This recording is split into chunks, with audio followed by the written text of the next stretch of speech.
Fire! Fire! Fire! Fire! Now you've heard it. Not shouted in a crowded theatre, admittedly, as I realize I seem now to have shouted it in the Hogwarts dining room. But the point is made. Everyone knows the fatuous verdict of the greatly overpraised Justice Oliver Wendell Holmes, who asked for an actual example of when it would be proper to limit speech or define it as an action, gave that of shouting fire in a crowded theatre. It's very often forgotten what he was doing in that case was sending to prison a group of Yiddish-speaking socialists whose literature was printed in a language most Americans couldn't read, opposing President Wilson's participation in the First World War and the dragging of the United States into this sanguinary conflict, which the Yiddish-speaking socialists had fled from Russia to escape. In fact, it could be just as plausibly argued that the Yiddish-speaking socialists, who were jailed by the excellent and overpraised Judge Oliver Wendell Holmes, were the real firefighters, were the ones who were shouting fire when there really was fire in a very crowded theatre indeed. And who is to decide? Well, keep that question, if you would, ladies and gentlemen, brothers and sisters, I hope I may say comrades and friends, before your minds. I exempt myself from the Speaker's kind offer of protection that was so generously proffered at the opening of this evening. Anyone who wants to say anything abusive about or to me is quite free to do so, and welcome, in fact, at their own risk. But before they do that, they must have taken, as I'm sure we all should, a short refresher course in the classic texts on this matter, which are John Milton's Areopagitica, Areopagitica being the great hill of Athens for discussion and free expression, Thomas Paine's Introduction to the Age of Reason, and I would say John Stuart Mill's essay on liberty, in which it is variously said, I'll be very daring and summarize all three of these great gentlemen of the great tradition of especially English liberty in one go. What they say is, it's not just the right of the person who speaks to be heard. It is the right of everyone in the audience to listen and to hear.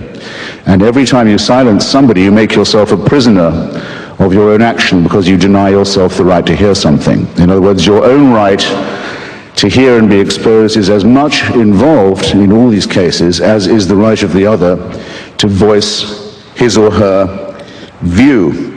Indeed, as John Stuart Mill said, if all in society were agreed on the truth and beauty and value of one proposition, all except one person, it would be most important, in fact it would become even more important, that that one heretic be heard, because we would still benefit from his perhaps outrageous or appalling view. In more modern times, this has been put, I think, best by a personal heroine of mine, Rosa Luxemburg, who said that the freedom of speech is meaningless unless it means the freedom of the person who thinks differently.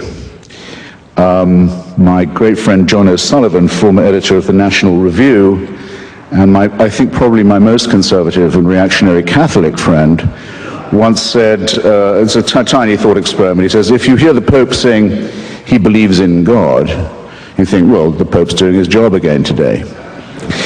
If you hear the Pope saying he's really begun to doubt the existence of God, you begin to think he might be onto something. Well,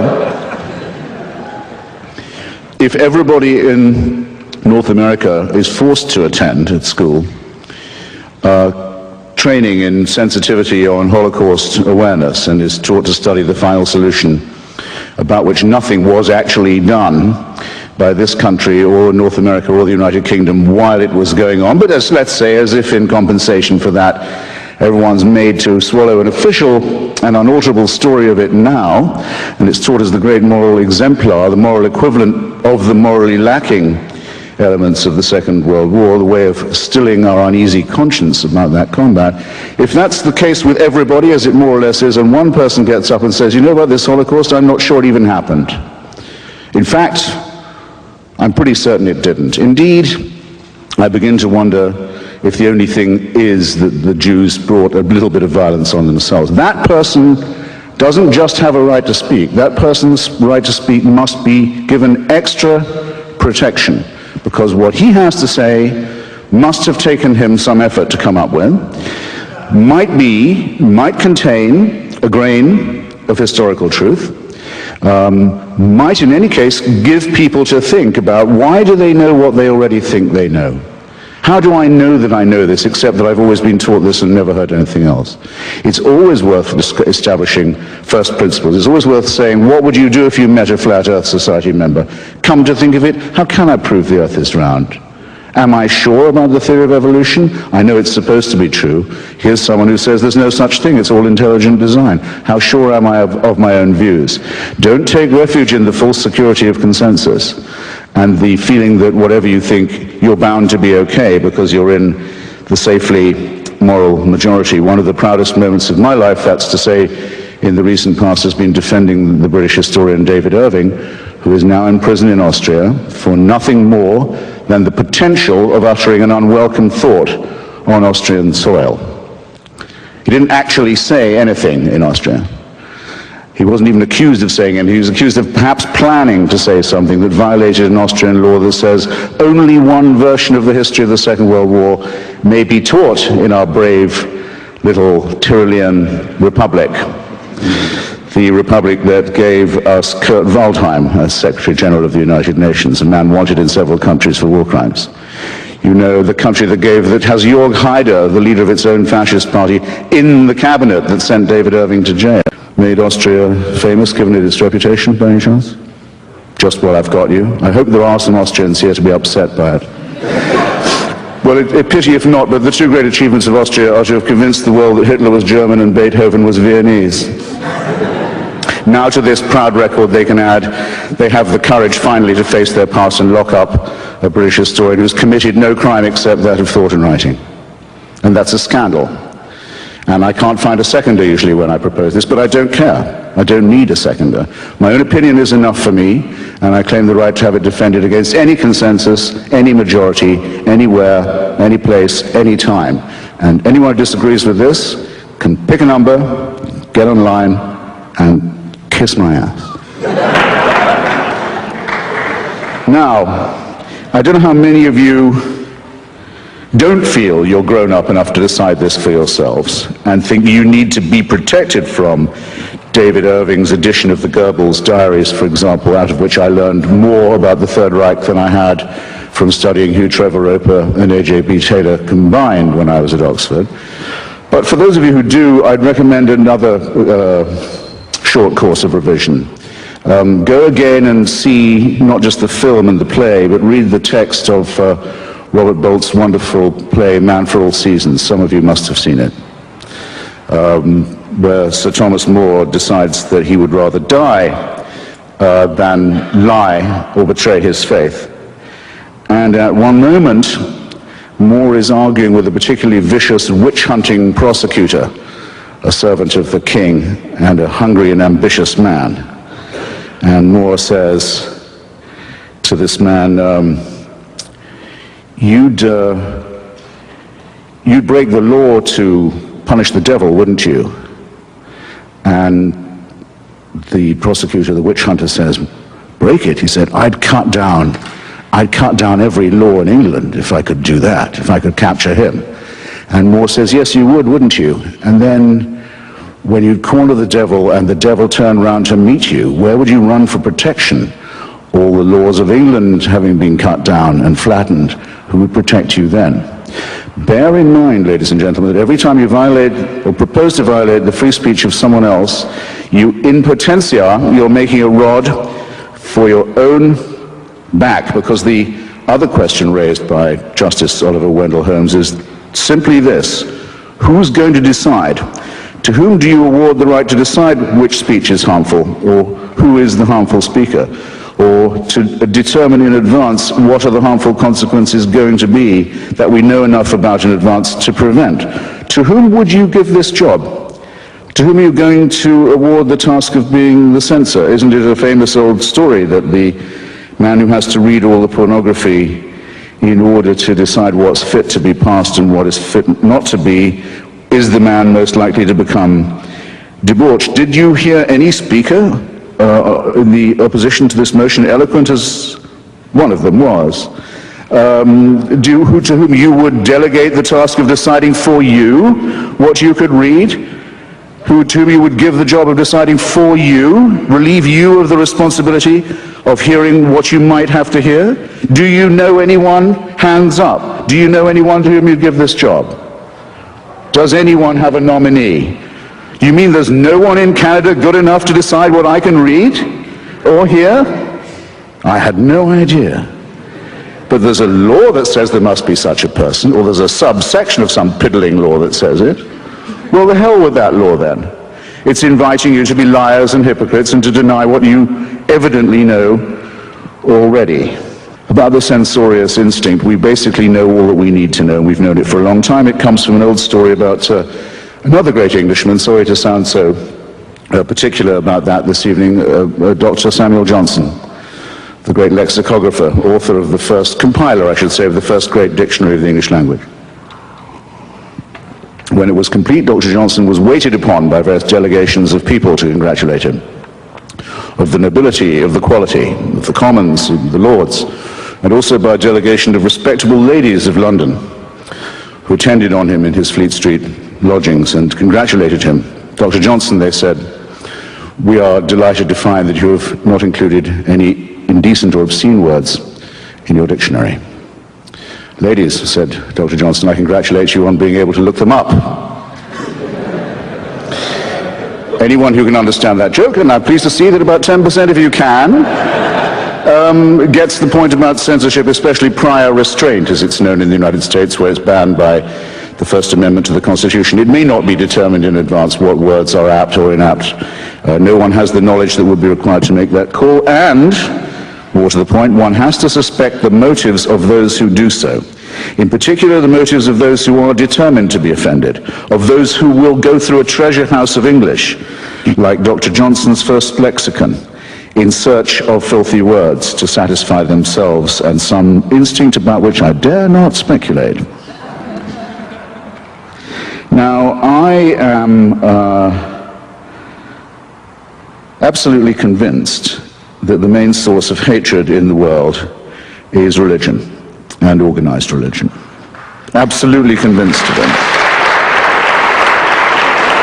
And I'm glad that you applaud, because it's a very great problem for those who oppose this motion, isn't it? How are they going to ban religion? How are they going to stop the expression of religious loathing, hatred, and bigotry? I speak as someone who's a fairly regular target of this, and not just in rhetorical form. I have been the target of many death threats. I know within a short distance of where I'm currently living in Washington, I can name 2 or 3 people whose names you'd probably know who can't go anywhere now without a security detail because of the criticisms they've made of one monotheism in particular. And this is in the capital city of the United States.